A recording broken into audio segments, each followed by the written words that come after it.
On va commencer. Bonsoir, merci d'être là, merci de vous être déplacés, merci aussi aux gens qui sont présents via le web, en direct ou en différé. Je me présente, je suis Philippe Schnob, président du conseil d'administration. Je vous présente comme à l'habitude les gens qui m'accompagnent. Madame Marie Turcotte, à l'extrême droite, elle est là? Bonsoir. Oui, bonsoir. Représentante des clients du transport adapté. Monsieur Jean-François Parenteau, maire de Verdun, n'est pas avec nous ce soir. Monsieur Benny Massella, maire de Montréal-Ouest. Bonsoir. Bonsoir.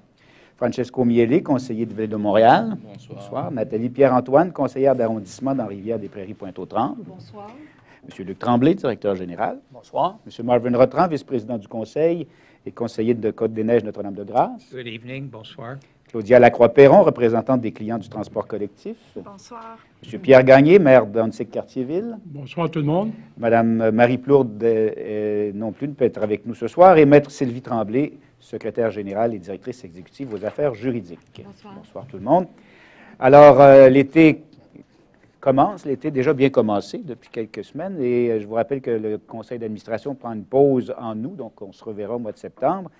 Mais vous verrez néanmoins que pendant la période estivale, la STM sera partenaire de plusieurs événements. M. Tremblay va vous faire parler de ça pendant quelques minutes, dans quelques instants. Mais avant, un mot sur les nouvelles des dernières semaines. On en avait parlé ici en mars, c'est chose faite. Nous avons entrepris une grande phase des travaux pour améliorer la fiabilité des escaliers mécaniques. C'est un sujet qui est revenu souvent ici au conseil d'administration. D'ici 2020, 63 des escaliers auront été remplacés ou auront bénéficié d'une réfection majeure. Il y a une vingtaine de stations qui sont situées surtout sur les lignes bleues, orange et verte, qui vont bénéficier des interventions.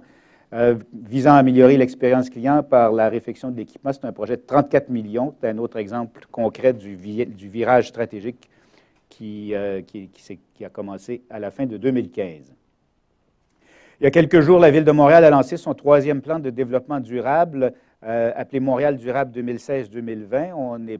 La STM est un fier partenaire de ce plan et contribue concrètement, notamment ainsi, pendant la période estivale, donc au cours des prochaines semaines, nous allons distribuer des cartes occasionnelles de 2 passages à des automobilistes pour les encourager à prendre le transport collectif les jours de smog. En juillet, ce sont donc 20 000 titres de 2 passages qui seront distribués par des escouades de la STM. L'objectif, c'est d'inciter les automobilistes à changer leur comportement, pas simplement les jours de smog, mais de façon générale, en essayant le transport collectif pendant l'été, ce qui contribuera, en cas de smog, à réduire les gaz à effet de serre émis pendant ces journées-là. Mais de manière générale, on veut inciter les gens à prendre de bonnes habitudes. Depuis le 20 juin, on va apporter des améliorations de services aux lignes suivantes. La ligne 48 Péra dans l'arrondissement de Rivière-des-Prairies, Pointe-aux-Trembles. Ça nous a fait plaisir de nous y rendre pour aller inaugurer le nouveau service. Et la ligne 70 Bois-Franc dans l'arrondissement de Saint-Laurent. Il y a le parcours donc de la ligne 48 qui est prolongé jusqu'au terminus actuel qui est situé sur la 71e avenue jusqu'à la gare du point du train de Mascouche, la gare de Rivière-des-Prairies. Pour sa part, la ligne 70 Bois-Franc est améliorée pour ajouter du service la fin de semaine. Le parcours est donc prolongé pour donner accès à la ligne orange du métro aux résidents du quartier du Nouveau-Saint-Laurent pendant les week-ends. Des mesures qui s'inscrivent donc dans la nouvelle vision qui est axée sur l'amélioration de l'expérience client. Je vous rappelle que globalement, il y a une douzaine de dessertes qui vont bénéficier d'une bonification de service en 2016, ce qui représente quelques 45 000 heures supplémentaires au courant de l'été. Il y en a une autre qui va être bonifiée au cours des prochaines minutes ce soir pendant ce conseil. Dans le même ordre d'idée, il y a une autre bonification, mais du côté du taxi collectif maintenant, à Senneville. Le taxi collectif va désormais assurer un service du lundi au dimanche, suivant le même horaire. Le service va bénéficier aussi de l'ajout d'un arrêt à l'intersection Cap-Saint-Jacques-Gouin pour une meilleure correspondance avec la ligne 68, notamment pour les clients qui vont au cégep Gérald-Godin. Et puis, depuis le 20 juin, il y a une nouvelle voie réservée qui a été inaugurée, une voie réservée pour bus, taxi et covoiturage, qui a été mise en service sur le boulevard Lacordaire, qui touche principalement les arrondissements de Montréal-Nord, de Saint-Léonard et de Rosemont-la-Petite-Patrie. C'est une voie de 7,2 km aller-retour. Elle sera en opération, comme pour la plupart, les jours de semaine en période de pointe. Les mesures préférentielles bus, vous le savez, sont des mesures simples et efficaces pour améliorer le déplacement des gens qui font le choix du transport collectif. Il y en aura d'autres au cours de 2015, au cours de 2016 et de 2017. C'est une très bonne nouvelle pour tous nos clients qui traversent ces arrondissements. Alors, je cède maintenant la parole au directeur général qui nous donnera un aperçu de ce qui se déroulera pendant l'été.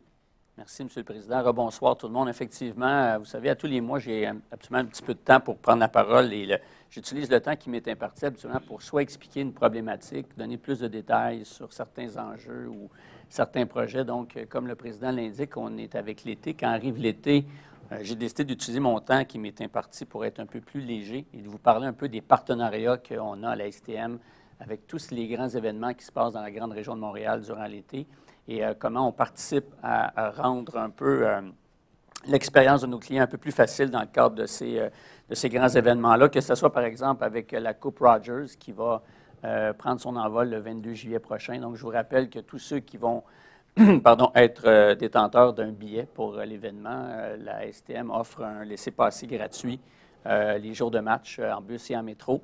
Si vous préférez, par exemple, au détriment du tennis plus le football, on a aussi un partenariat avec les Alouettes où la STM offre des navettes pour se rendre au stade McGill à partir des stations Square Victoria, OACI et ou la station McGill. Donc, ça aussi, c'est à titre gratuit. Ou si vous préférez, plutôt comme moi, vous êtes un adepte de la course à pied, on fait partie aussi, on a un partenariat avec le Marathon de Montréal un peu plus tard cet été, qui offre aussi un titre là, illimité pour l'ensemble de la journée, pour tous les événements. C'est donné gratuité avec notre partenaire, le Marathon de Montréal. Qui dit l'été, ici, évidemment, vous pouvez voyager avec votre famille. La clientèle est appelée peut-être à se déplacer de façon plus fréquente. On a aussi un titre qu'on appelle « Sortie en famille ». Je vous rappelle que ça donne droit à tout adulte détenteur d'un titre valide de pouvoir se déplacer avec 5 enfants gratuitement de 11 ans et moins. Donc, ça aussi, c'est intéressant pour la durée, la durée estivale. Et puis, finalement, il y a aussi, avec tous les festivals, vous savez que Montréal est l'hôte d'un paquet de festivals durant l'été. On a aussi un titre week-end illimité qui permet d'avoir un titre valide durant tout le week-end. Et ça, avec notre nouvelle grille tarifaire à compter du vendredi 16h jusqu'au lundi suivant 5h. Donc, on peut voir qu'on participe beaucoup à ce qui peut se passer à Montréal. Donc, je vous invite, si vous voulez plus de détails, à consulter notre site Internet. Tous les détails sont sur notre site. Je vous invite à bouger Montréal, à participer à ce qui se passe à Montréal et je vous souhaite à vous, qui sont dans la salle et à toute notre clientèle, un très bel été. Merci. Merci, M. Tremblay. Alors, on va passer à la période des questions. M. Henri Desbioles.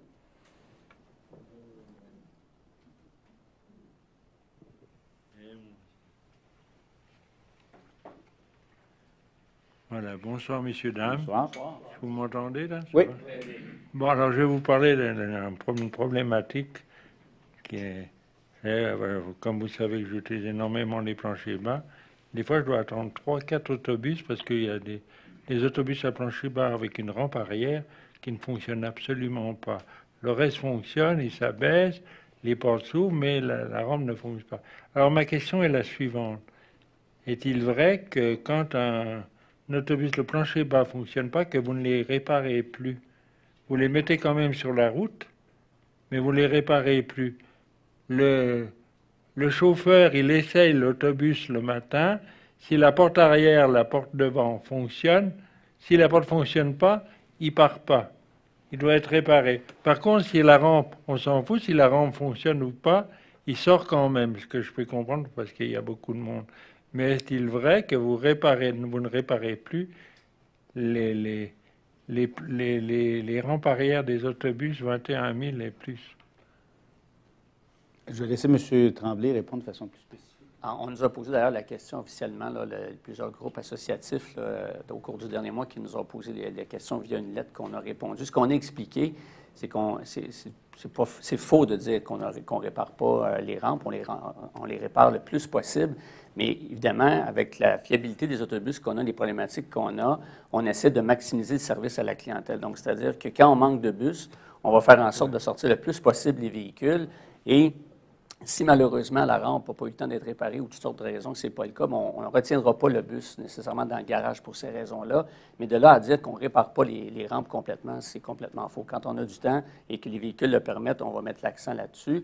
Évidemment, on rappelle qu'on essaie le plus possible d'avoir des bus avec les rampes avant qui sont beaucoup plus fiables.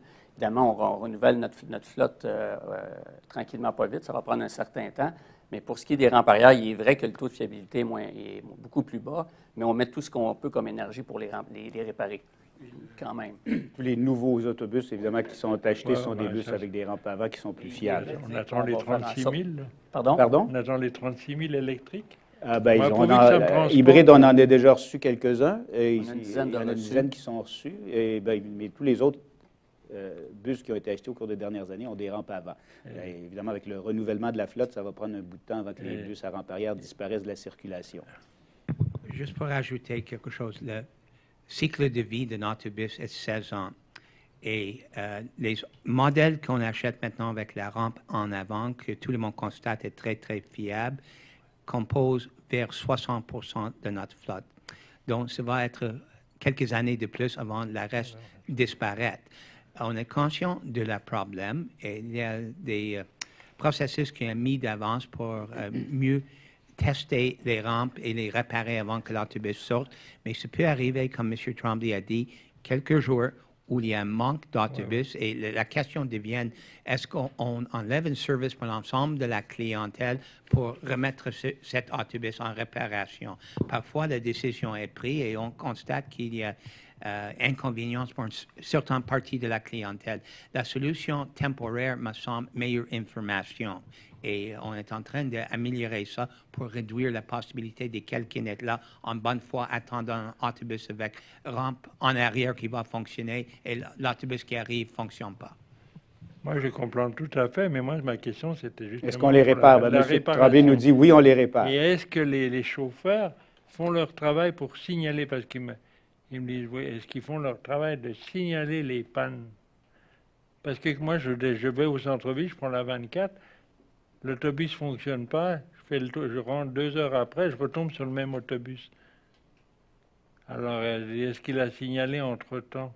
On ne va pas remplacer par un autre autobus, je le sais, mais est-ce que le travail est fait ou le chauffeur, ils vont m'engueuler parce que je leur demande un travail de plus, mais simplement qu'ils informent, parce qu'ils ont une radio d'informer que l'autobus, le plan à forte raison, si la rampe a été déployée et qu'on ne peut pas la refermer, c'est clair. Mais oui, il y a des communications, puis il y a des vérifications qui sont faites par la suite de façon spécifique. Mais comme dit M. Tremblay, ça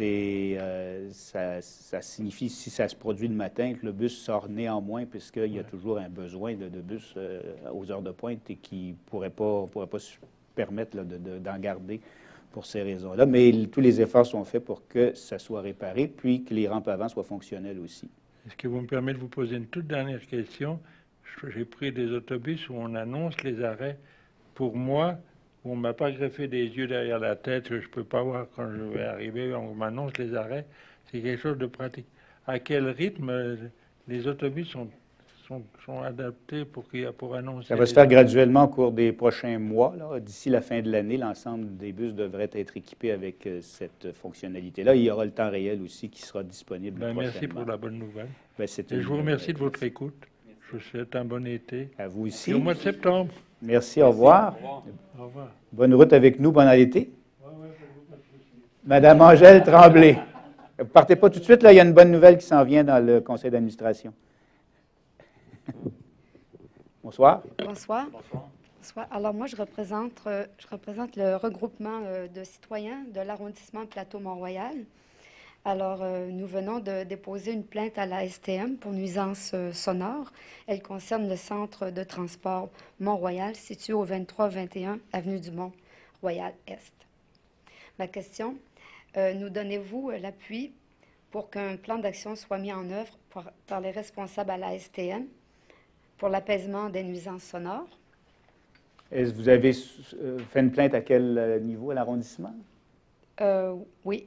Aussi. Je vais la déposer demain aussi. Vous allez la déposer? Oui, je l'ai déposée. Madame Giguère va la recevoir, mais va la transmettre à la personne responsable. Bon, on pourra en prendre connaissance au moment où vous la déposerez. D'accord. Les nuisances De quel ordre? Ben, en c'est gros, des là? nuisances sonores. Alors, qu'est-ce qui arrive, c'est que c'est désuet. Vous savez que c'est 1926, la construction. Oui. Alors, c'est certain, moi, j'habite sur la rue Messier. Il y a la rue Folhomme, Messier. Mhm. Alors, le regroupement, il y a des gens pleins sur la rue Folhomme, Messier aussi. On est 200 dans ce complexe. Donc, en 1926, il y avait moins de gens qui habitaient autour. Alors, Tout à c'est fait, ça? tout à fait. Alors là, c'est sûr qu'avec le projet Plateau Police, alors on est phase ABCD, on est beaucoup de personnes et il y a aussi dans l'environnement. Alors c'est certain, nous, qu'est-ce qui arrive, c'est, disons, à partir de la mi-octobre, là, ça commence, parce que moi, c'est nouveau que j'habite là, j'y étais au mois d'octobre. Alors là, c'est certain, c'est la chaufferie, les moteurs qui sont dans le garage, alors ils les partent à 5h30 du matin, ils font réchauffer, comme ils m'ont dit, mais tout ça, ça cause beaucoup de turbulences, de bruit sonore et aussi c'est la bruit de ventilation. Alors c'est sûr, c'est pas toujours ajusté, alors c'est sûr qu'il y a beaucoup de bruit. Et puis aussi, il y a les klaxons aussi. Des fois, là, maintenant, on a remarqué qu'ils arrivent assez vite. C'est une zone de 30 km, mais on a l'impression qu'ils ont hâte de rentrer au garage. Alors, c'est sûr qu'il y a ça aussi, les klaxons. Et puis après ça, nous, c'est surtout vraiment le bruit, là. Ça commence, c'est à 10 heures le soir et puis ça se termine, ça continue la nuit. Puis on a remarqué qu'au mois d'avril, c'était encore plus fort. On pensait que ça s'en allait vers le mieux, mais non, on ne sait pas qu'est-ce qui s'est passé. Puis on a remarqué aussi dans ce temps-là que ça allait un petit peu plus vite, alors on ne sait pas. Bon, écoutez, on prendra connaissance de la plainte lorsqu'elle sera reçue, puis il y aura des gens qui entreront en contact avec vous pour voir quelles sont les mesures qui peuvent être prises là, pour... Oui, parce que j'ai vu aussi dans le projet, dans la lecture, il était dit que ce qu'ils voulaient peut-être faire, c'est comme 34 millions pour une amélioration, mais ça, c'est du temporaire. Alors nous, on s'est dit, pourquoi mettre un 34 millions alors que là, présentement, il y a une entente Ottawa-Québec, justement, pour quelques milliards. Alors, il y a mention aussi pour le transport. Alors, on se demandait, ma deuxième question était, disons que si c'est possible que le centre de transport déménage dans le secteur industriel du plateau-Est dans un avenir rapproché, dans le sens que ça pourrait peut-être faire partie, justement, de cet argent-là. Mais nous, de nous garder quelques millions pour notre apaisement, là... Monsieur Tremblay répond. D'accord. Votre question est intéressante parce que, bon, de vous promettre qu'on va déménager, je pense qu'on n'est pas là encore parce que c'est quand même un endroit stratégique pour la STM. On a 8 centres de transport, puis quand on fait tout le service, là, il y a quelque chose de névralgique de ce côté-là. Mais c'est sûr que vous l'avez dit tout à l'heure, c'est un équipement qui date de longtemps. Et c'est dans nos carnets, dans une année relativement rapprochée, de rénover le centre de transport Mont-Royal. Donc, si vous faites une plainte avec l'élément de bruit, bien, on pourra voir à ce moment-là ce qu'on peut faire pour atténuer ça dans les projets de rénovation qu'on va faire, parce que c'est vraiment, vous avez raison, c'est un équipement qui date de très longtemps. On a fêté son 90e anniversaire cette année. Et c'est très impressionnant aussi, le bruit. Oui. Il y a eu une étude de bruit qui a été faite par notre promoteur, puis c'est certain que les normes étaient supérieures. Alors, donc, on va prendre votre plainte. Considération qu'on pourra communiquer avec vous. Je vous remercie. Merci. Bonsoir. Bonne soirée. Monsieur Yves Faubert. Bonsoir. Bonsoir. Je vais me faire entendre. Je voudrais vous poser une question. C'est le métro Angrignon. Là, 2 semaines, j'ai tombé dans le métro en arrivant à Angrignon. Puis je ne sais pas si vous avez beaucoup de plaintes pour ça. Il arrête très brusquement. Il fait différents... il freine, hein, c'est ça. Ça, c'est prévu parce que c'est le système automatique qui s'assure que le train va ralentir. C'est des enjeux de sécurité. Parce qu'il ne fait pas aucune autre station. Bien, il fait là parce que c'est le bout de la ligne. Oui. Et c'est le bout de la ligne, donc il doit ralentir parce qu'il arrive en bout de ligne. C'est pour ça que le métro va faire comme freiner en 3 séquences. Là. Le premier coup, c'était donné. Je me suis levé, mais je n'attendais pas l'autre coup. Des fois, il peut le donner 2 fois, 3 fois. Et c'est vrai que quand on n'est pas habitué, ça peut surprendre. Oh, ça depuis 90 que c'est mon. C'est pas parce que l'opérateur pèse sur le frein, c'est le système automatique qui le prévoit pour que le métro puisse ralentir. Mais est-ce qu'il le fait aux autres bouts de ligne? Oui, il fait ça à tous les bouts de ligne. Tous les bouts de ligne. Il fait ça à Côte-Vertu, il fait ça à tous les bouts de ligne. C'est la procédure. Et dans tous les métros du monde, probablement. Peut-être que M. Poisson, qui est directeur du métro, pourrait donner des précisions. Bonjour, monsieur. Oui. André Poisson, directeur exploitation du métro. D'accord. Je ne sais pas si le phénomène que vous rapportez, ça vous est arrivé une seule fois et vous le prenez souvent. Non, c'est toujours comme ça. Bien, je suis habitué, je fais attention. Puis depuis 90, je prends le métro puis l'autobus. Je n'ai pas de voiture. En Grignon, tout le monde le sait. Je ne sais pas s'ils font des plaintes. Je n'ai pas énormément de plaintes pour ça. On a des plaintes à l'occasion, mais c'est assez rare. L'opérateur arrive souvent aussi en terminus en conduite manuelle, donc il y a une question de dextérité aussi. Oui. Et comme notre président le mentionnait, M. Schnob, il y a une question s'il dépasse certaines règles de vitesse, entre autres, le train lui va réagir pour freiner plus brusquement pour assurer de ne pas dépasser en station. Donc, il y a peut-être des petits enjeux de ce côté-là, mais je vais faire des vérifications si en Grignon, on n'a pas une petite problématique particulière. C'est parce qu'il n'y en a pas un qui est debout qui ne part pas quand il arrête. Parce qu'il change de place, la personne. Je vais faire quelques vérifications si on n'a pas un problème particulier. Une autre question, si Oui. possible. Vous avez demandé les R63, qu'est-ce que vous allez faire avec? On est en train d'examiner différents projets qui ont été soumis, là, puis on pourra annoncer si... Ça vous amènerait de l'eau puis des égouts, mais au lieu, vous avez des idées. au lieu de bâtir, pas toutes les places, mais on va dire les points de transfert puis les bouts de ligne, servir des boîtes pour les toilettes. Ah, bon, écoutez, il y a plusieurs projets qui ont été soumis. Malheureusement, le projet, la période où on peut soumettre des projets est terminée. Là, on est en train d'examiner les derniers projets qui nous ont été soumis, mais il y aurait une problématique, là, parce que ça ne peut pas rester à l'extérieur. Je suis un peu jaloux de Laval. Trois stations, les toilettes, les ascenseurs. Mais quand on va construire de nouvelles stations, si on en construit éventuellement, il y aura ce genre d'équipement-là, vraisemblablement, mais c'est très difficile à installer dans les stations existantes. Là. Les ascenseurs, déjà, c'est difficile. Les toilettes, c'est encore plus complexe. Oui. Mais pour ce qui est des ascenseurs, vous savez qu'on est dans une démarche où on en rajoute de plus en plus. Là. Alors, de ce côté-là, ça se poursuit. Comme M. dit, pour les métros, j'espère que ça va être moins... Mais là, qu'est-ce que je vais faire? Je vais rester assis. Bien, c'est ça. Restez assis, puis tenez-vous, attendez qu'il soit bien arrêté. Oui. Merci. Merci, bonne soirée. Merci, Madame Darcy Dunton. Bonsoir. Bonsoir. Je voulais remercier M.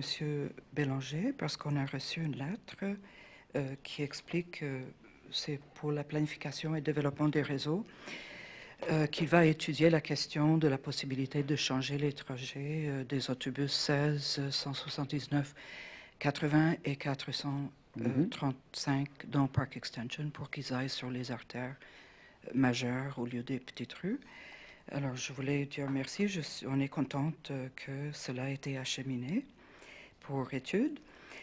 C'est juste mentionner que moi, la dernière fois, je m'étais présentée pour le comité des citoyens et il a adressé la lettre à moi comme personnel, mais en fait, c'est pour rementionner que c'est pour le comité des citoyens. Et peut-être il y aura un autre membre dans le futur qui se présenterait, pas moi. Et puis, je voulais juste rajouter quelque chose, que j'ai travaillé comme agente de recensement au mois de juin dans le quartier. Alors, j'ai eu l'occasion de constater un peu de plus près sur l'avenue Champagneur, et c'est entre Liège et Crémazie. C'est encore pire que où on est, nous, entre Jean-Talon et Ogilvie. C'est une rue qui est très, très dense. C'est presque toute la rue, c'est des 3 étages. Il n'y a pas d'arbres, et puis l'autobus, c'est le 80, le 193, le 435 passe très fréquemment dans cette rue. En plus, ils ont le 100 Crémazie qui est tout près qui passe. Ils ont la métropolitaine en plus. Alors, je veux dire, quand j'ai vu ça, j'ai travaillé dans cette rue-là. On connaît quelques personnes. Je voulais juste ramener comme un petit rajout à notre... les raisons qu'on demande que ce soit changé pour des artères plus larges. Alors, j'ai fait une photo. D'accord. J'ai déposé chez les secrétaires. Et c'est essentiellement ça. Okay. Alors, M. Bélanger va prendre ça en considération. Il l'a même déjà dans les mains et pourra rajouter ça là, à l'examen des suggestions qui ont été faites. Merci. Merci. Bonne soirée, bon été. À vous aussi. M. Maurice Demers.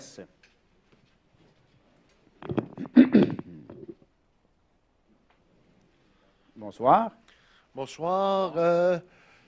Ce serait pour suggérer de prendre les vieux wagons de métro pour faire une ligne à voie simple aux abords du pont Mercier entre Montréal et la Rive-Sud.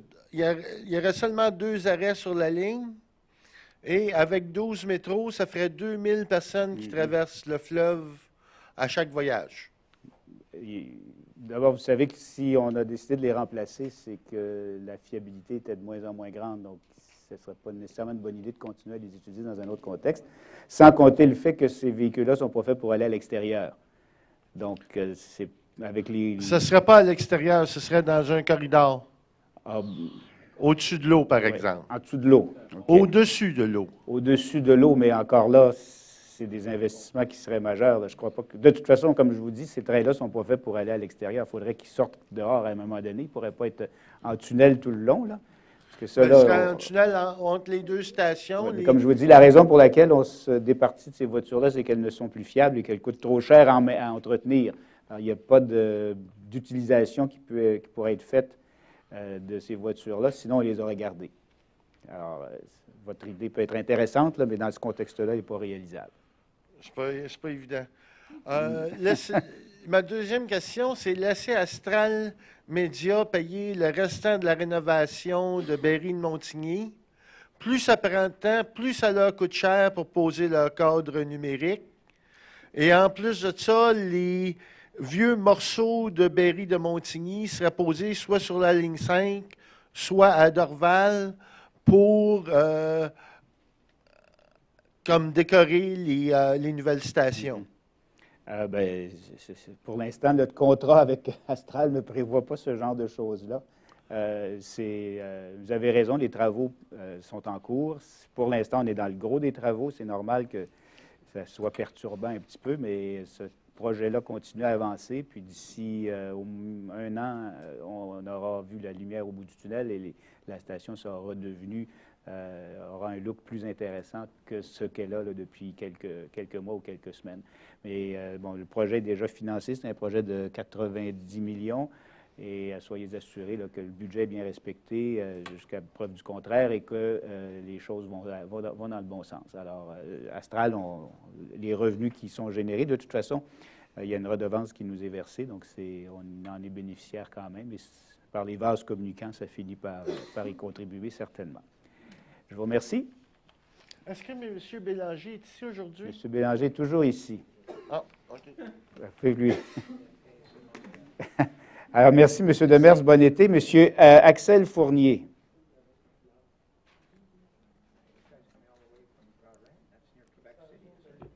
Il n'y a pas de ces noms. Hein. Donc, bonsoir. Oui, bonsoir. Oui. Bon, je vais faire un petit préambule pour la question. J'étais venu vous la poser, M. Schnapp, il y a 2 ans, mais depuis ce temps-là, il y a eu des changements. Il y a un nouveau directeur général. Puis, c'est une question qui est relative à l'arrivée des nouveaux trains. Et bon, maintenant, enfin, on commence à les avoir. Donc, j'explique la question. Sur la ligne jaune, suite à l'arrivée du métro à Laval, il y a eu 3 trains qui ont été retirés, 3 wagons sur les 9 que contiennent chaque train. Et résultat, bon, ça a diminué la capacité, puis ça dérange probablement, notamment à l'heure de pointe. Et j'avais posé la question à savoir si, avec l'arrivée des nouveaux wagons Azur, ce serait possible de rajouter des wagons. Et à l'époque, M. Desrosiers m'avait dit que c'était dans les plans. Donc, ma question a 2 volets. Premièrement, est-ce que ça figure encore dans les plans de la STM d'ajouter cette capacité qui existait initialement sur la ligne jaune? Et dans un second temps, si oui, quel serait l'échéancier? Je vais laisser M. Tremblay répondre. Oui. En fait, c'est toujours regardé dans notre planification à long terme, dans notre plan stratégique. C'est une question en réalité qui touche l'amélioration du service et l'augmentation du service comme tel. On est justement en train de revoir complètement notre plan stratégique et de se projeter dans le futur pour voir ce qu'on peut faire. C'est pas impossible parce qu'on sait qu'effectivement, on va pouvoir récupérer de la capacité. Il serait un peu trop tôt, par contre, pour vous répondre pour le moment. On n'a pas encore fait la progression dans le temps, encore au-delà de l'année en cours. On y va pour le moment. On est dans le processus à long terme du plan stratégique. Mais c'est sûr que pour ce qui est des voitures Azur, on rappelle que ça va être exclusivement sur la ligne orange pour commencer. Et après ça, on verra qu'est-ce qui pourrait être fait. Mais il faut se rappeler qu'on a aussi des enjeux de stationnement pour nos installations. C'est-à-dire que même si on achète des nouveaux trains, la capacité totale n'augmente pas tant que ça parce qu'on n'aura pas de la capacité. Jusqu'en 2020, on n'aura pas la capacité de les stationner. Donc, il faut combiner tout ça dans notre réflexion. Donc, ce n'est pas impossible, mais il est un peu trop tôt pour vous répondre pour le moment. Oui, parce qu'au niveau de la capacité de les stationner sur la ligne jaune, initialement, il y avait 9 wagons par train. Donc oui, mais il faut les stationner le soir. Parce que si on achète des voitures Azur de plus, rendu un certain, après 6 voitures Azur de plus qu'on reçoit, 6 trains de plus, on se doit de départir des anciens pour garder le même nom parce qu'on n'aura pas de capacité supplémentaire. Donc, quand on a fait le choix de les repositionner à l'époque, c'est une question de balancement sur le réseau pour l'achalandage. Il faut se projeter dans le futur pour voir quelle va être l'évolution de l'achalandage pour chacune des lignes. Il est un peu trop tôt pour le moment. Comme je le disais, on va revoir notre plan stratégique au complet. Ce n'est pas impossible, mais au lieu de vous dire que je vous le confirme ce soir, il est un peu trop tôt encore pour être capable de faire. Pour la date, ce serait dans le fond pas avant 2020. Comme je vous dis, c'est rien d'impossible, mais attendez notre plan stratégique qui va sortir d'ici la fin de l'année. Il devrait être en mesure d'avoir une meilleure orientation où est-ce qu'on s'en va avec ça. C'est bon. Je vous remercie. Merci. Bonsoir. Monsieur Claude Casadi-Loubacci. Bonsoir. Bonsoir, Président. J'ai 3 préoccupations.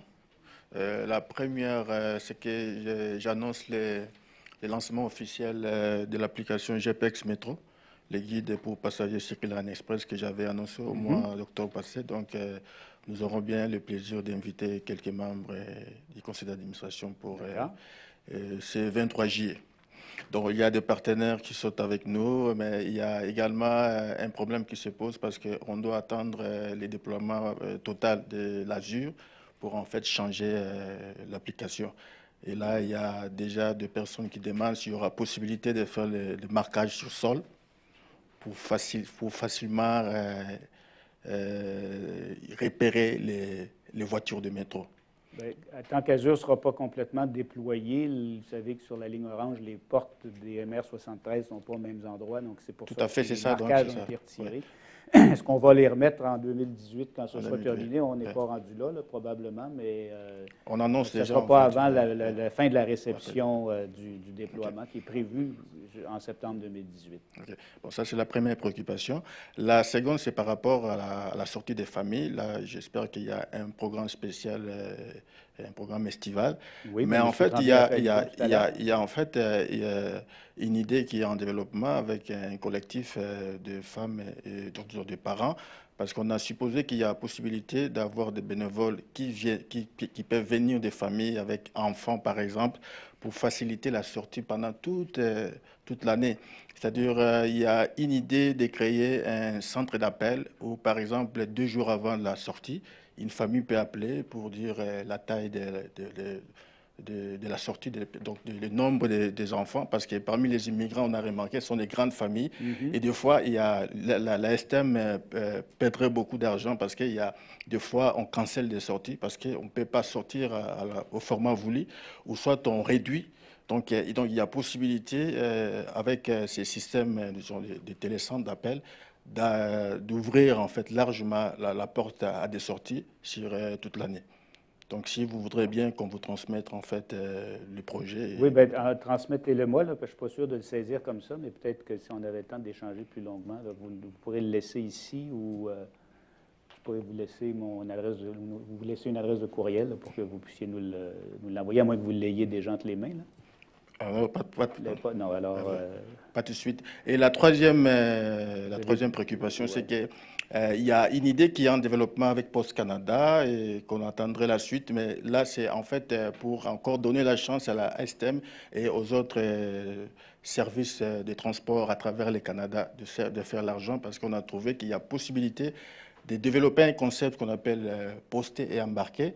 Ça veut dire utiliser les autobus comme point d'appui au poste des postes. C'est-à-dire que cela peut faciliter en fait le travail pour la petite correspondance pour les travailleurs, par exemple, qui commencent à 5 heures du matin et qu'il y a des services qui sont complètement fermés. Et Jean Coutu, Pharmaprix, même la Poste elle-même fermée, mais on fera d'une pierre d'un coup. C'est-à-dire un travailleur peut sortir à 5h30 et s'orienter directement vers son transport, poster, et il embarque, il poste en 2 secondes et puis il embarque. Et là, avec, bien sûr, avec une carte annuelle qui va donner à chaque citoyen la possibilité, la carte sera bien sûr achetée, donc ça va donner la possibilité à chaque citoyen d'utiliser les autobus qui circulent pour poster, soit la nuit quand il n'y a rien, et soit très tôt le matin. Bon, mais c'est une idée qui est lancée, elle pourra être analysée. Je vous remercie beaucoup. OK, merci. Bonsoir. Bonsoir. Monsieur Gabriel Sanson. Je pense qu'il est parti. Ah, Monsieur Gabriel Sanson. Bonsoir. Bonsoir.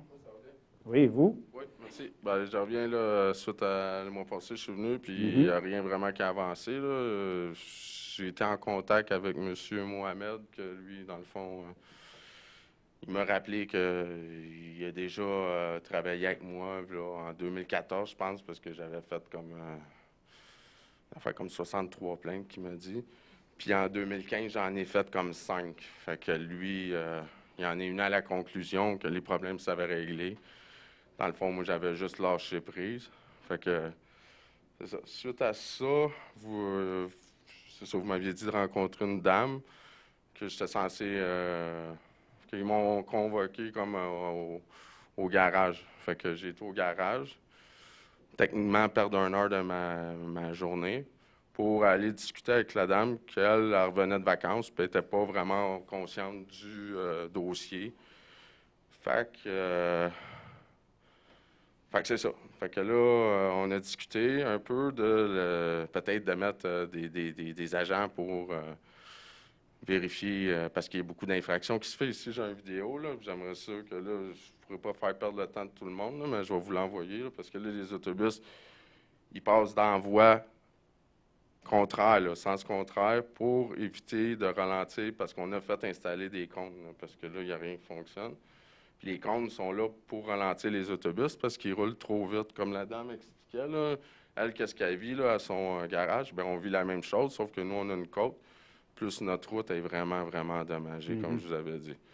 Fait que là, qu'est-ce qui arrive? Je pense que l'arrondissement va la refaire, ça devrait déjà aider. Oui, mais ça ne règle pas le problème. Vous avez rencontré les gens, on vous a dit que de toute manière qu'il y a des bus qui passent là pour le service régulier, donc ça, c'est leur situation. Ouais. Sinon, les bus en transit, où là, on peut rappeler aux chauffeurs quelles sont les voies à emprunter pour le transit. Oui, c'est ça. Fait que là, moi, je passe pour essayer de réduire la problématique chez vous.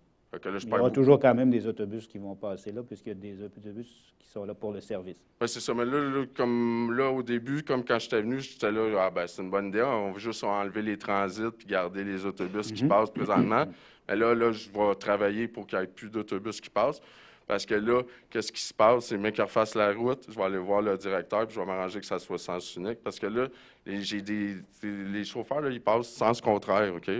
Fait que je sais pas, là, c'est une solution un peu extrême pour régler un problème qui peut se régler avec que vous voyez la vidéo, là, vous allez voir que vos chauffeurs sont pas mal extrêmes. Ils enlèvent les cônes avec... ils vont dans les voies contraires. Je sais pas, là, c'est une ligne pleine. Tu n'es pas supposé là, dans la voie sens contraire, là, surtout pas avec des clients. Qui a mis les cônes, la ville ou vous? C'est la ville. OK. J'ai pas de cônes chez nous, moi, puis j'en achète pas. Je traîne pas ça. Mais écoutez, je sais là, que vous avez d'autres récriminations, mais qu'on a dit qu'on allait continuer à faire des interventions pour rappeler aux chauffeurs quelles sont les voies empruntées pour... Il faut peut-être être un peu patient pour que le message passe. Non, mais c'est parce que j'ai reçu un email de M. Mohamed qui me dit, écoutez, ça l'avance, mais ça ne peut pas se faire en une journée, sauf que vous êtes conscient que les plaintes, ils demeurent depuis 2014, puis j'en ai fait avant ça. Là. Fait que le problème, il n'est pas du mois passé, là, le problème, il est de 4 ans. Là.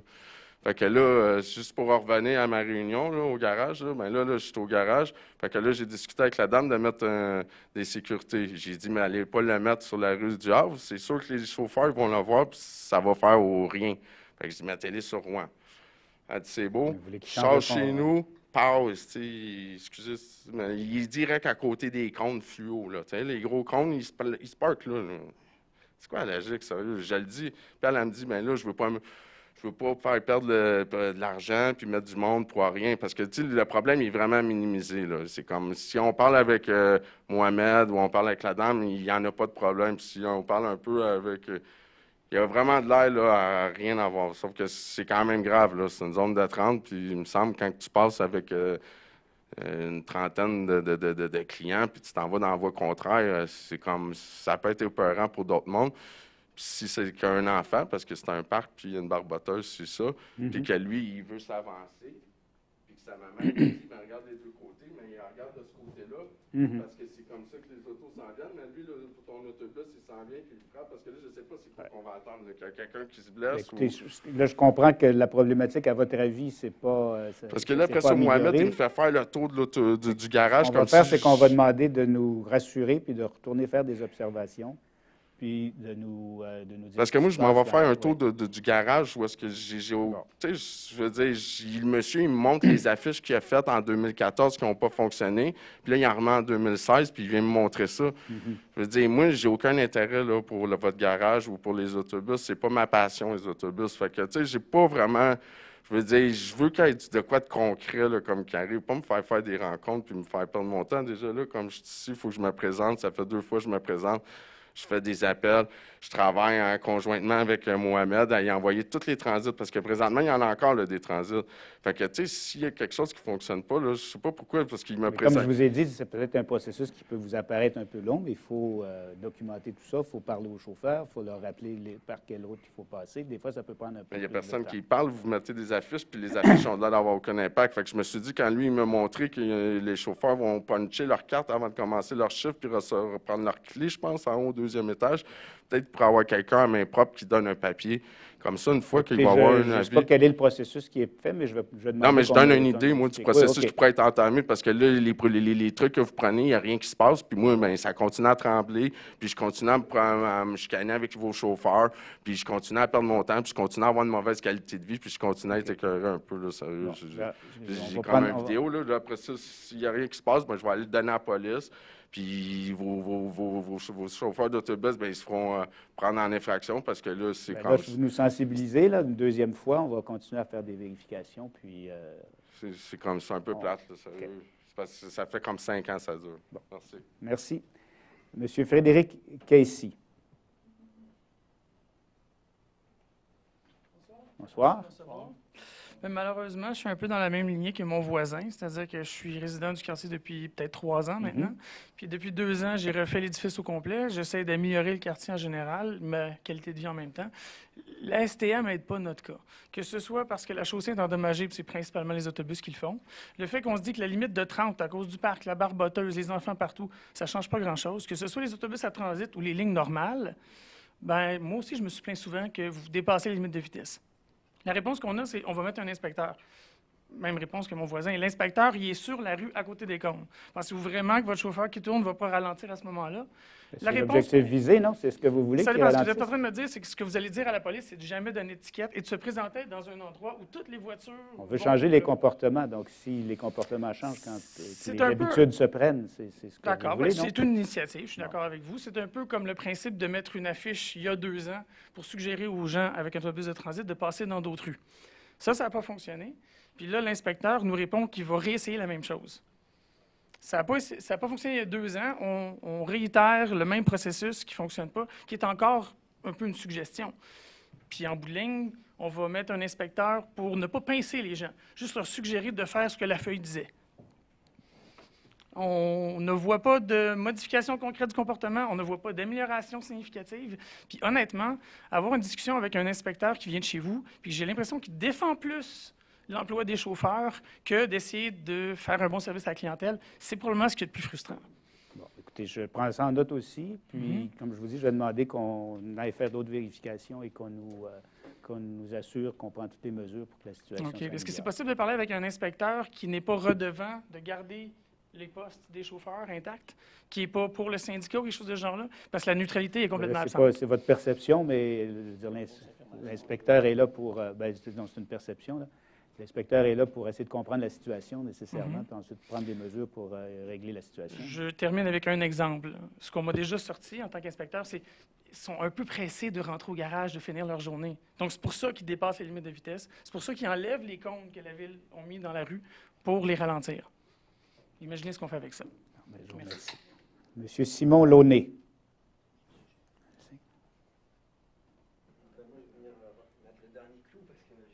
Propriétaire d'une maison dans la même rue. Et là, ce qui se passe, c'est que moi, j'ai des enfants, j'ai 3 enfants. Et là, on s'entend que ça n'a aucun bon sens. Genre, personne ne respecte les règles de vitesse. Il n'y a rien qui respecte le transit. J'imagine les voitures. Hein? On ne parlera même pas de ça, mais là, vous n'êtes pas concerné, mais les autos font la même chose. Là. C'est Bagdad, la rue. Là. C'est comme les maisons brisent, on fait des réparations à chaque 2 ans. Et là, ce qui se passe, ma question est la suivante, c'est on a tous la même loi. Donc, je ne comprends pas qu'on ne soit pas capable de faire appliquer la loi aussi aux autobus. C'est 30 km/h pour tout le monde. C'est ça. C'est le fait, moi, il y a même ça a été filmé, j'ai parlé à quelqu'un, la ville est venue mettre des cônes, quelqu'un de la STM est venu. Là, j'aurais dit de laisser les cônes parce que c'était la ville. Ils m'ont dit, bah, c'est pas ton problème, appelle la ville. Je sais, j'ai fait 4 ans que j'appelle la ville. Puis là, ils ont bougé. Mais vous prenez sur vous pour déplacer une. Donc, j'imagine que c'est légal. Je ne me connais pas en légalité, mais j'imagine que c'est la légalité. S'ils ont mis des cônes, il y a une raison. Moi, je n'ai pas le droit d'enlever les cônes dans la rue. Donc, est-ce que la STM a le droit d'enlever les cônes ou est-ce qu'elle a le droit de changer la circulation? Donc, ma question, c'est ça. Est-ce qu'on a tous la même règle au niveau de la circulation? Il est clair que nos chauffeurs doivent respecter le code de la route. Ben, ça va de soi. Donc, comme je vous dis, il faut rappeler le respect des règles, puis dans certains cas, faire des observations pour comprendre pourquoi ces comportements-là se produisent. Mais il est clair que c'est... je le constate, là, si monsieur est venu le mois dernier, on va demander qu'on fasse de nouvelles observations et qu'on nous rassure sur le suivi qui est fait de tout ça. Oui, c'est possible. Et vraiment, je ne sais pas, engager, comme il dit, quelqu'un qui ne dépend pas de la STM, qui arrive, vous dépassez les lignes de limite de vitesse, c'est de l'argent, il faut payer. Et il y a, comme je vous dis, vous passez dans une autre ligne. Moi, si je me fais prendre dans une autre ligne, là, je ne sais pas combien ça coûte, mais je suis certain que ça va coûter au-dessus de 200 ou 300 $. Donc, et comme il dit, moi, mes enfants, ils vont au parc tout seuls. Fait que quand ils traversent de l'autre bord, ben, il faut que je les check par la fenêtre.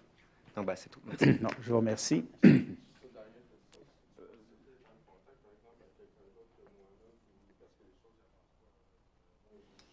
Ben là, écoutez, moi, je ne m'occupe pas de ces aspects-là aussi précis là, des choses. On a de vos coordonnées, puis on va évaluer la situation, mais je suis sûr qu'il prend vos intérêts à cœur aussi et essaie d'améliorer la situation. Là. Je suis certain qu'il a tout fait pour essayer d'améliorer la situation, puisqu'il a été intervenu pour les bus en transit. Il s'est assuré qu'on connaissait aussi vos préoccupations. Là. Alors, je pense que ce serait faux de dire qu'il ne fait rien. Là. Bon. Mais écoutez, on va prendre note de vos préoccupations, puis on va s'assurer. Bon. Je veux être en contact avec quelqu'un, je veux avoir un suivi, je veux me sentir comme écouté, là, parce que vous allez dormir chez vous, il n'y en a pas d'autobus. Oh, moi, j'ai 2 autobus qui passent devant chez moi depuis des travaux sur. Oui. Mais là-dessus, c'est des bus en service régulier qui sont. Bien, ce que je vous dis, là, vous venez ici, on a pris ça en considération, vous êtes venu au garage, on a vos coordonnées, on va continuer à suivre ça de façon pointue. Je ne peux pas vous garantir que ça va changer la nuit prochaine, mais je vous dis qu'on va prendre ça au sérieux et qu'on va demander qu'on nous explique. Bien, vous pourrez nous l'envoyer, puis je vais le regarder. Je vous assure que je vais jeter un coup d'œil aux vidéos. Merci. Alors, voilà, ça met fin à la période des questions. J'appelle l'article 1, adopter l'ordre du jour de la présente Assemblée du Conseil d'administration en ajoutant l'article 8.6. Alors, j'ajoute simplement que l'article 8.6, pour ceux qui nous écoutent à la maison peut-être et les autres qui sont ici, consiste à un article qui va mener éventuellement à l'ajout d'un ascenseur à la station du collège. Donc, on en est bien fiers en termes d'accessibilité universelle. Donc, cette station-là qui sera rendue accessible dès 2018. Alors, l'article 1 est adopté. Article 2. Approuver les procès-verbaux des assemblées du conseil d'administration de la Société des 27 mai et du 1er juin 2016. Je propose. L'article 2 est adopté. Article 3. Adjuger à Ergofab Inc. un contrat pour la fourniture de sièges ergonomiques pour loges de métro MR73. Article 3.2, adjuger aux entreprises électriques LM un contrat pour la fourniture de collecteurs pour les induits de moteurs de traction des voitures de métro MR73. 3.3, adjuger à Modern Track Machinery un contrat pour l'acquisition de locotracteurs à propulsion électrique pour les travaux en tunnel pour le métro de Montréal. Article 3.4, exercer l'option de renouvellement des contrats adjugés à BDI Canada, Motion Canada, Prévost, une division du groupe Volvo Canada, Baker Transit Parts et Canadian Bearings pour la fourniture de roulements et manchons. Et 3.5, adjuger des contrats à joints étanches RB Inc. à High Tech Seals Inc., Prévost, une division du groupe Volvo Canada, et Société AW Chesterton Limited pour la fourniture de joints divers. Chesterton? Je propose. Alors, les articles 3.1, 3.2, 3.3, 3.4 et 3.5 sont adoptés. Article 3.6, adjuger un contrat à groupe ISN Canada pour la fourniture de produits de marque Greco pour la distribution des fluides de lubrification. L'article 3.6 est adopté. Dans la rubrique 4, de 4.1 à 4.5, 4.1, adjuger un contrat de service à Corporation Service Moneris pour l'installation et le maintien des performances des terminaux de points de vente en agence. 4.2, adjuger un contrat de service à groupe Yuli Inc. pour l'installation et l'entretien des horaires d'Infobus. 4.3, adjuger l'option de renouvellement du contrat octroyé à Garival pour l'entretien des logiciels et équipements TI du système de boîte à perception pour autobus.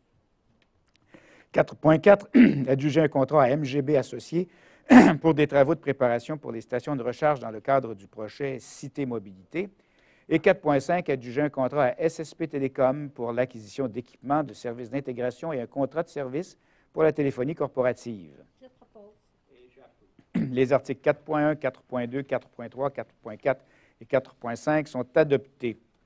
Article 4.6, octroyer un contrat à Microsoft Licensing pour le renouvellement et l'acquisition de licences et d'assurances logicielles. Et 4.7, adjuger, exercer l'option de renouvellement des contrats adjugés à Coop des propriétaires de taxis de l'Ouest métropolitain et à Association de taxis Diamond de Montréal pour les blocs 1 à 13 pour le service de transport collectif et navetteur par taxi. Je le propose, monsieur. Je l'appuie. Les articles 4.6 et 4.7 sont adoptés. Dans la rubrique 5, 5.1 à 5.3, 5.1, exercer l'option de renouvellement du contrat de service professionnel adjugé à Zendata Marketing pour la gestion et l'envoi d'une infolette électronique mensuelle. 5.2, adjuger un contrat de service professionnel à Scission Québec Inc. pour la surveillance, la synthèse et l'analyse des médias imprimés et électroniques. Et 5.3, adjuger un contrat de service professionnel à VCS Investigation Inc. pour les enquêtes industrielles. Je les propose. J'appuie. Les articles 5.1, 5.2 et 5.3 sont adoptés.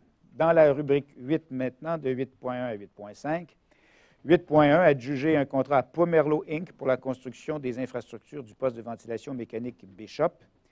8.2, adjuger un contrat aux installations électriques Pichette pour la fourniture et l'installation d'étagères à câbles et de câbles. 8.3, autoriser l'offre d'achat à intervenir avec le groupe TVA pour l'acquisition de parcelles de terrain pour la construction du poste de ventilation mécanique Alexandre de Sèvres. Et 8.4, adjuger un contrat à MGB Associés pour la construction du poste de redressement des seigneurs. 8.5, adjuger à Annixter Canada un contrat de fourniture de câbles. Je propose. J'appuie. Les articles 8.1, 8.2, 8.3, 8.4 et 8.5 sont adoptés. 8.6, obtenir un permis d'occupation permanente du domaine public auprès de l'arrondissement Saint-Laurent pour l'agrandissement de l'édicule nord de la station du collège. Je propose. J'appuie. L'article 8.6 est adopté. Comme vous l'avez dit, M. le Président, ça, c'est le dossier qui va permettre l'accessibilité universelle à la station du collège. Mais j'aimerais aussi ajouter que plusieurs des dossiers dans ce chapitre étaient étudiés par le comité suivi des actifs et j'aimerais souligner dans le 8.1 un projet majeur pour ajouter un puits de ventilation sur Bishop, au nord de Sainte-Catherine, qui remplace l'équipement existant qui est désuet à la fin de sa vie utile. C'est un projet majeur qui améliorerait l'expérience de la clientèle dans le réseau, mais à cause de la complexité, il va prendre plus que 3 ans pour compléter. J'aimerais juste rassurer le public que le STM a travaillé étroitement avec l'arrondissement de Ville-Marie et les associations marchandes dans le secteur pour diminuer l'inconvénience et d'ajouter des mesures de mitigation. Merci. Ai-je dit l'article 8.6 est adopté? OK. Dans la rubrique 9, 9.1 et 9.2, 9.1, adjuger un contrat de service professionnel en laboratoire à Englobe Corp pour les projets de construction du garage Côte-Vertu et Vendôme. Et 9.2, autoriser la demande d'attestation pour le dépôt du dossier d'affaires de la direction pour la directive pour le projet garage Côte-Vertu. Je les propose. J'appuie. Les articles 9.1 et 9.2 sont adoptés.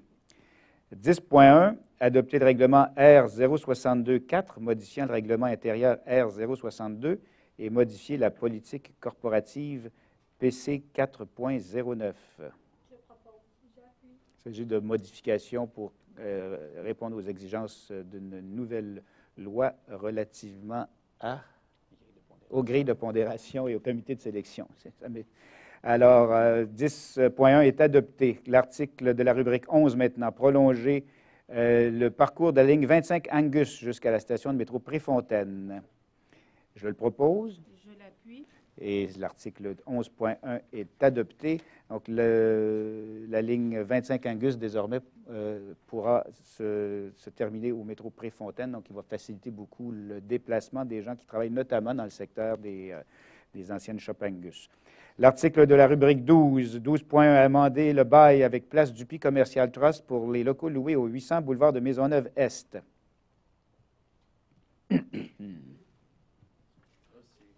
Monsieur Miellé? Je propose. Il propose.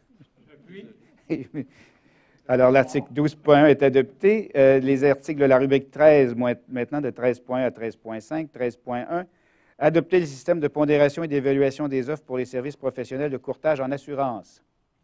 13.2, adopter le système de pondération et d'évaluation des offres pour les services professionnels pour la réalisation de divers mandats en ingénierie. 13.3, adopter le système de pondération et d'évaluation des offres pour les services conseils en rémunération et avantages sociaux. Et 13.4, adopter le système de pondération et d'évaluation des offres pour la fourniture et l'installation du système radio d'exploitation métro et d'un nouveau point d'interconnexion IPT et du nouveau système d'enregistrement. 13.5, adopter le système de pondération et d'évaluation des offres pour les services professionnels pour l'élaboration des données maîtres de production. Les articles 13.1, 13.2, 13.3, 13.4 et 13.5 sont adoptés. Dans la rubrique 14, 14.1, autoriser la vente en lot de titres 10 passages à des organisations. 14.2, remplacer un membre siégeant sur le comité de retraite de la STM. 14.3, nommer un fondé de pouvoir de la STM pour la société 1472-7283 Québec Inc. Et 14.4, autoriser le paiement de factures émises par l'AMT pour l'utilisation par la STM des équipements métropolitains. Et 14.5, remplacer la charte d'un comité du conseil d'administration. Je les propose. Je les appuie. Les articles 14.1, 14.2, 14.3, 14.4 et 14.5 sont adoptés. Ça met fin à l'ordre du jour de l'Assemblée régulière du conseil d'administration de la Société de transport de Montréal du 6 juillet. Je vous souhaite un bon été. Bon été dans les transports collectifs et on se revoit au mois de septembre. Bonsoir tout le monde. Merci.